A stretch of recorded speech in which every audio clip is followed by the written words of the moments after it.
PJ Masks, a show I should not be watching in my age. But cringe is dead, so today we're going to be redesigning it because I cannot let this show die without proper backs. I started by making some rough designs. My intention with those redesigns was, what if the show was more intended for teens? I was of course inspired by this video, by this creator whose name I cannot pronounce, along with PJ Trash, basically a whole channel. Another inspiration you may notice in those designs are pretty please I don't want to be a magical girl. But anyway, my first idea for this hypothetical reboot was to focus more on their powers, because for some reason we don't really know a lot about their powers, let alone their origins in the show. Like, why do their powers come from a giant crystal in their HQ that no one knows about, including them? Why does no one hear about it when they're trashing the city at nighttime? And most importantly, why are they such mean girls to everyone, and especially Armadillon? Oh my god. But the more I thought about it, the more I realized that focusing on their secret identities along with their powers would be so much more of an intriguing concept to pass on. So my idea was this: what if, instead of them knowing each other's identities, and the villains knowing their identities, no one knew their identities, including their teammates? So basically imagine Baraki and Ladybug if it was good. So just hear me out for a moment. One day, each one of our main trio found a magical bracelet. They quickly discovered that at nighttime they could use it to transform into superheroes and fight along one another. But there's only one problem. Them, being teenagers that grew up on comic books, quickly decided to keep their identities a secret from each other and from everyone, to be honest. Because, well, that seems normal to do as a superhero, and they need to protect their family and friends, right? Not that they have that many friends outside of superheroing, but that's fine. But quickly that became a problem. Not knowing who you're fighting alongside can definitely affect your dynamic.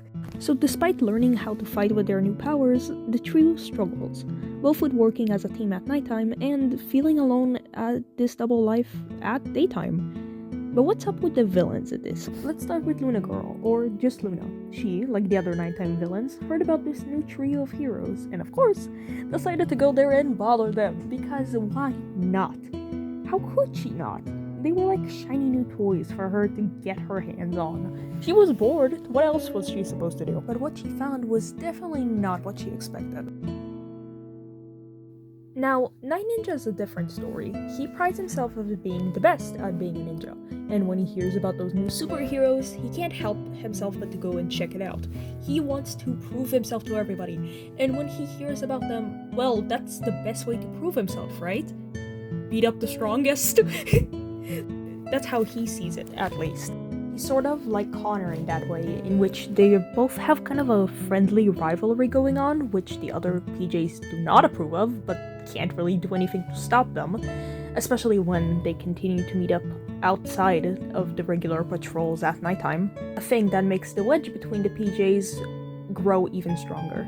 You see, Connor is a bit like Adrian Agress, but not in the charming model way, or in the I shall make everything a cat pun kind of way. You just won yourself a cat fight! Kinda stupid, and gets distracted very easily, not to mention hyperactive, but out of the trio, he probably wanted to be a superhero the most, which kinda drives him to try and be the strongest, not because he wants the others to be weak in comparison to him, but to prove that he deserves this. Like, this thing was something he deserves to have, and not just a fluke of good luck. Can you guys tell Connor is my favorite character? I thought cats always landed on their feet. You think you're so fucking funny, you stupid little bitch. Another thing I totally didn't forget to mention is that as this hypothetical show reboot progresses, the closer the PJ gets to each other as a team, the more their powers grow. Kinda like in the actual show when they get new powers. Amaya does not really approve of Connor fooling around in battle. She's pretty strict and keep to herself, even at daytime. She's the kind of person to get mad at someone for making a mistake she has made in the past because of projection. She especially despises Luna Girl, who hates her right back. The two often butting heads at fights and insulting each other. Even like in the show, when they have to work together to achieve a common goal, they still argue, much to the annoyance of everyone around them. But I don't think it would last forever though. As the PJ Masks grow as a team, so does their bond with their so-called enemies, and I think we may he even have a redemption arc for Luna. Now, I won't be focusing much on Romeo in this video, mostly because I feel like the show did him pretty well and there isn't much I can add on to. But let me just say that his motive to fight with the PJ Masks, it's much different than the other villains. And that's all I'm gonna say about that. Now let's talk about Greg for a moment. Greg, much like in the show, is pretty nice to everyone, including the villains, and especially Luna Girl. But unlike in the show, he tends to get pretty annoyed at Amaya when she fights with her, especially when they have a teamwork mission and they have to work together. See that Luna is just lonely and it's quite frustrating to him when Owlette, aka Amaya, snaps at her, which causes a lot of tension in their team. On in the story, the PJs probably tended to fight a lot, especially during battles, which causes them to lose a few times. I think there will probably be an arc in this hypothetical show where they all go their separate ways and break off the team for a bit. Overall, I want the story to be them growing up and finding themselves and each other and their identities, both as superheroes and as people, and all the challenges that may bring. I don't really have any name ideas for this possible reboot, but I've been toying around with this idea for a while now. I have many concepts I want to play with, and maybe one day I'll show it to you guys, but until then, I'll leave you with this hypothetical concept. Called Fall Day when Connor gets to school, he's actually on time for once, and instead of being rewarded, he gets paired on a group project with two other classmates he barely know. They are his neighbors, but he doesn't really talk to either of them, let alone be friends with them. But as the days go on and the trio get to know each other, and they work together more and more, they realize they have a lot more in common than they thought. They actually even start to become friends, something the trio didn't have since elementary school. All the while, the trio are unaware that their teammates are actually the same friends they made in school at the daytime, and yet subconsciously even, they fall back on their dynamics, and our team starts to bond, even at nighttime.